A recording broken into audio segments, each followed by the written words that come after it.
બહેરામપુરામાં કોંગ્રેસની પેનલ આગળ ચાલતી હોવાના સમાચાર। અમદાવાદ કોર્પોરેશનમાં બહેરામપુરા વોર્ડ જ્યાં કોંગ્રેસની પેનલ હાલમાં આગળ ધપી રહી છે, એટલે કે બહેરામપુરા વોર્ડ હોય, દરિયાપુર હોય કે પછી ખાડિયામાં ગાબડું પાડવાની વાત હોય, કોંગ્રેસના ઉમેદવારો અત્યારે સારો દેખાવ કરતો હોવાના સમાચાર છે। અમદાવાદ કોર્પોરેશનમાં બહેરામપુરા વોર્ડ કે જ્યાં કોંગ્રેસની પેનલ હાલમાં આગળ ધપી રહી છે પ્રતિસ્પર્ધી ઉમેદવારો કરતા।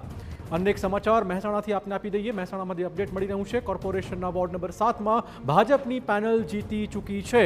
મહેસાણાથી પણ ભાજપ માટે સારા સમાચાર। વોર્ડ નંબર 7માં ભાજપની પેનલનો વિજય થઈ ચૂક્યો છે, તો હાર જીતના પરિણામો આવવાનું શરૂ થઈ ગયું છે। વોર્ડ નંબર 7થી આ પરિણામ ભાજપની પેનલનો વિજય થઈ ગયો છે। વધુ એક અપડેટ આપને આપી દઈએ આણંદથી જે સમાચાર મળી રહ્યા છે। આણંદમાં પણ ક્યાંક ને ક્યાંક આપણે કહી દઈએ કે તારાપુર નગરપાલિકામાં કોંગ્રેસના પૂર્વ ધારાસભ્ય પૂનમ પરમારની કારમી હાર થઈ ચૂકી છે। આ પહેલા એમના દીકરાની પણ હાર થઈ હતી, ભત્રીજાની પણ હાર થઈ હતી અને હવે પૂનમ પરમાર પોતાની પણ હાર થઈ ગઈ છે। તારાપુર નગરપાલિકામાં કોંગ્રેસના પૂર્વ ધારાસભ્ય પૂનમ પરમારની કારમી હાર, આ એક મોટું અપડેટ આપને આપી રહ્યા છીએ। અનેક સમાચાર ભાવનગરથી પણ અપડેટ આપને આપી રહ્યા છે। ભાવનગરમાં જે રીતના હાર જીતના પરિણામ આવી રહ્યા છે, ભાવનગરમાં કોર્પોરેશનમાં કાળિયાબીડમાં ભાજપના ઉમેદવારોની જીત થઈ ચૂકી છે। આખી પેનલ અહીંયા જીતી ગઈ છે। ભાવનગરથી સમાચાર, કાળિયાબીડમાં ભાજપના ઉમેદવારો જીતી ચૂક્યા છે। તો હાલમાં હાર જીતના પરિણામો આવી રહ્યા છે। ભાવનગરથી સમાચાર, કાળિયાબીડમાં બીજેપીના ઉમેદવારો જીતી ચૂક્યા છે। પાર્થિવભાઈ, ખાસ તો અમદાવાદની થોડી વાત કરવી પડશે, કેમ કે જે રીતે ત્યાં કોંગ્રેસના ઉમેદવારો કાઠું કાઢી રહ્યા છે, ખાસ તો દરિયાપુર વોર્ડ હોય, ખાડિયામાં ઘડ બચાવવાની સ્થિતિ હોય કે પછી હમણાં આપણે બહેરામપુરાની વાત કરી, તો ત્યાં કોંગ્રેસના ઉમેદવારો કયા કયા મુદ્દે લડ્યા છે અને કયા કયા મુદ્દા કોંગ્રેસ તરફી લાગી રહ્યા છે? ખાસ કરીને અમદાવાદ મહાનગરપાલિકાને લઈને અમે તો ખાસ કરીને સમગ્ર ગુજરાતમાં 15 મહાનગરપાલિકાનો અલગથી મેનિફેસ્ટો અને તોમતનામું 2 જાહેર કર્યું।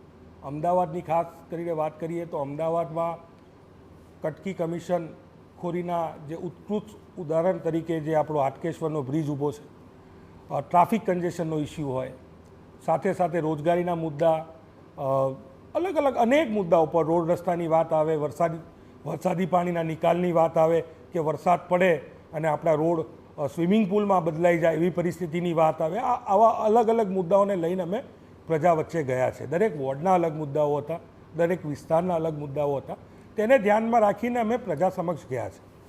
અને ખાસ કરીને હમણાં જે રીતે ભારતીય જનતા પાર્ટીના પ્રવક્તા કચ્છના અલગ અલગ વિસ્તારોની વાત કરતા હતા, તો એ રાપર તાલુકાની ખાસ વાત કરી, એટલે મારે ચિરાગભાઈ એટલા માટે કહેવું છે કે રાપર તાલુકામાં મારી સાસરી આવે છે, એટલે મને ખબર છે ત્યાં શું ચાલે છે। એટલે ત્યાં છેવાડાના ગામડાઓની શું હાલત છે, શાળાઓમાં શિક્ષક નથી, શિક્ષક હોય તો વર્ગખંડ નથી, વર્ગખંડ હોય તો જર્જરિત છે, શિક્ષક પાસે શિક્ષણ સિવાયના બધા જ કામ કરાવડાવવામાં આવે, એટલે શિક્ષકોની ઘટની વાત આવે, આરોગ્ય ખાતે પણ ખાડે ગયેલા, આવા અનેક મુદ્દાઓને લઈ ગ્રામ્ય અને શહેરી વિસ્તારોમાં અમે ગયા છીએ। હર્ષભાઈ, તમારા અનેક મુદ્દા, લગભગ દરેક ઇલેક્શનમાં કોંગ્રેસ આ બેઝિક મુદ્દા ઉઠાવતું હોય છે, પરંતુ આજના પરિણામોમાં આ મુદ્દા કેટલા પડઘાયા છે? કેમ કે સત્તા પરિવર્તન થશે કોઈ બી તાલુકા જિલ્લા પંચાયતમાં, એવા પ્રકારનો કોઈ ચોક્કસ માહોલ નથી। ચોક્કસપણે અમારા આમ જોવા જશો, આજે જ્યારે પરિણામ આવશે સંપૂર્ણ, ત્યારે આપણે આના ઉપર સંપૂર્ણ ચર્ચા કરી શકીશું, પણ અમને ચોક્કસ વિશ્વાસ છે કે અમારા વોટ શેરમાં વૃદ્ધિ થઈ છે, લોકોનો કોંગ્રેસ પક્ષ માટેનો વિશ્વાસ વધ્યો છે અને કોંગ્રેસ પક્ષે લોકોના પ્રશ્નોને વાચા આપી, લોકોના પીડાને વાચા આપી, લોકોની તકલીફોમાં ઊભા રહેવું અને લોકોના હક અધિકાર માટે લડવું, ગુજરાતના હક અધિકાર માટે લડવું, તેના માટેના પ્રયાસો ચોક્કસ કરતું રહેશે। ઓકે કિંજલ, આમ જોવા જઈએ તો પરિણામો ભલે ધીમે ધીમે બહાર આવશે, પણ ભાજપ જીત તરફ ઘણી બધી જગ્યાએ આગળ વધી રહ્યું છે। આમ તો લોકો એટલો ઇન્ટરેસ્ટ નથી બતાવે સ્થાનિક સ્વરાજની ચૂંટણીમાં, પણ આ રિઝલ્ટ જે છે તે આવનારી વિધાનસભાની ચૂંટણીના પરિણામો પર કોઈ ઇફેક્ટ કરી શકે? બિલકુલ ઝરણા, એટલે તો આપણે કહીએ છીએ કે સત્તાની સેમીફાઇનલ એટલે સ્થાનિક સ્વરાજની ચૂંટણી। ગઈ વખતની વાત કરીએ તો પહેલાં પણ મેં કીધું કે ભાજપ પીક ઉપર હતું, એટલે અત્યાર સુધીની સૌથી હાઈએસ્ટ લીડ એ ચાહે સ્થાનિક સ્વરાજની ચૂંટણી હોય કે વિધાનસભા હોય એમાં મળી હતી, તો એને ટકાવી રાખવી, એક તો જીત થવી અને જીતને ટકાવી રાખવી, એ બંને જ હંમેશા એક પડકાર છે તે રહેતા હોય છે। પણ આ વખતે આપ જુઓ કે કેમ્પેન દરમિયાન જો આવકાર તમામ પાર્ટીઓને કેટલીક જગ્યા પર મળ્યો છે, તો જાકાર પણ તમામ પાર્ટીઓને મળ્યો છે।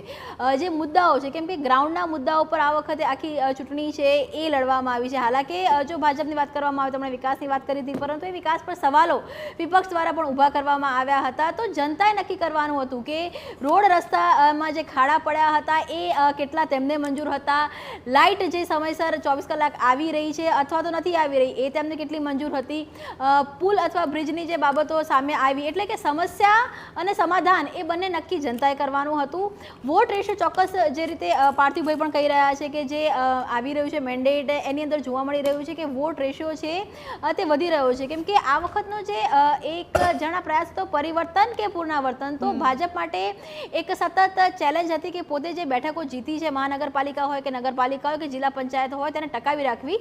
તો કોંગ્રેસ માટે એક ચેલેન્જ હતી કે ગઈ વખતે જે જમીન ખસી ગઈ હતી એ જમીનને વળી પાછી લાવી. અને આમ આદમી પાર્ટી માટે હતું, કેમ કે આમ આદમી પાર્ટી માટે સૌથી મોટી ચેલેન્જ એ હતી કે દિલ્હીમાં હવે આમ આદમી પાર્ટી નથી અને જે પ્રકારના આમ આદમી પાર્ટીમાં એ રાઘવ ચડ્ડાની વાત કરો કે એક બાદ એક જે એક્ઝિટ થઈ રહ્યા છે રાજુ કરપડાની વાત કરો, તો જ્યારે એક આ પાર્ટી તૂટી રહી છે કે જે પોતાનો વિપક્ષનો દાવો કરી રહી હતી, તો એમણે પણ કોર્પોરેશનમાં પોતાનું એક પરફોર્મન્સ આપવું તો બધી જ ચેલેન્જો રાજકીય પક્ષોને પણ હતી. રાજકીય પક્ષો ક્યારે પણ ખુલીને પોતે કઈ ચેલેન્જનો સામનો કર્યો એ નથી કહેતા અને જનતાના મનમાં પણ ઘણું પડ્યું હતું.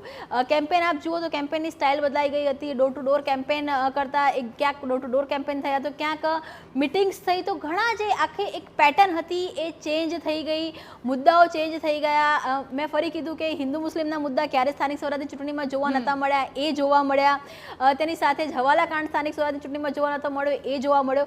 પરંતુ ચોક્કસ આ વખતે એક જે પ્રયાસ ભાજપે જે રીતે ખુલીને પ્રચાર કર્યો, તો કોંગ્રેસે પણ પોતાની બેઠકોને જાળવી રાખવા માટે સાયલેન્ટલી પહેલી વખત એવું કદાચ ગુજરાતમાં જોવા મળ્યું જણા કે કોંગ્રેસ ઉમેદવારોની જાહેરાત વહેલી કરવાની શરૂ કરી. હાલાકી જે છેલ્લો જે પાર્ટ હતો ત્યાં ઉમેદવારોની જાહેરાતમાં મોડું થયું, પણ એક જે ટફ ફાઇટ અથવા તો વિપક્ષની ભૂમિકાને ટકાવી રાખવાનો પ્રયાસ કોંગ્રેસે પણ કર્યો, ભાજપે પણ પોતાના પરફોર્મન્સનો એક પ્રયાસ કર્યો. જનતા ગઈ વખત જેટલી બેઠકો ભાજપને આપે છે કે કોંગ્રેસ ફરી મેદાનમાં આવે છે કે આમ આદમી પાર્ટીની બેઠકમાં વધારો થાય છે એ આખો મૂળનો દામોદાર છે જનતા ઉપર છે.